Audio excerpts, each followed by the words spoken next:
ആമയിഴഞ്ചാൻ ദുരന്ത സ്ഥലത്ത് വരാത്തതിൽ ശശി തരൂരിന്റെ വിശദീകരണം. നേരിട്ട് വന്നാലും എം പിക്ക് അവിടെ ഉത്തരവാദിത്തമൊന്നുമില്ല. വെറുതെ അത് ഇത്ര കഷ്ടമായി പോയിട്ടോ. വിശ്വാസം വരണില്ലല്ലേ? ഷോ കാണിക്കാൻ താല്പര്യമില്ല. കാര്യങ്ങൾ വിശദീകരിച്ച് പോസ്റ്റ് ഇട്ടിരുന്നു എന്നും തരൂർ പറഞ്ഞു. മനസ്സിലായില്ല, മനസ്സിലാക്കി തരാം.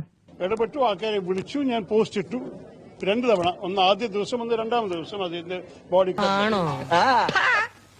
കയറും മുമ്പേ നീ എന്നെ ഇൻസൾട്ട് ചെയ്യരുത്. ഇതെന്റെ വ്യക്തിപരമായ കാര്യമാണ്. നിനക്ക് മനസ്സിലാകുമോ എന്നറിയില്ല. ഇംഗ്ലീഷ് അതിന് കാട്ടി ചെയ്യാൻ ഒരു എം പിക്ക് ഒരു അവകാശവും ഇല്ല. ഇതിന് ഞാൻ വെറുതെ വന്നിട്ട് നാടകം കാണിക്കാൻ വിശ്വസിക്കുന്ന ഒരു രാഷ്ട്രീയക്കാരനല്ല. എനിക്ക് സംശയമൊന്നുമില്ലല്ലേ? ഞാൻ എന്നേ പറഞ്ഞില്ലേ ഇതൊക്കെ പറ്റിപ്പാണം. ഇയാളെ ഇനി നമ്മൾ വിശ്വസിക്കൂല. അവിടെ വന്നിട്ട് നിങ്ങൾ എല്ലാവരും മുമ്പിൽ നിന്നിട്ട് പല കാര്യങ്ങൾ പറയാം. പക്ഷെ അതുകൊണ്ട് വല്ല ഈ മനുഷ്യന്റെ ജീവിതം രക്ഷപ്പെട്ടിട്ടുണ്ടാവുമോ?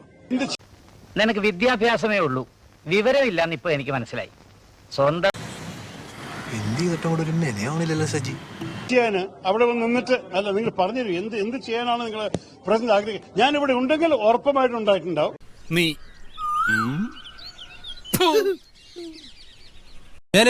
ഞാൻ പോകുന്നു. Bye bye.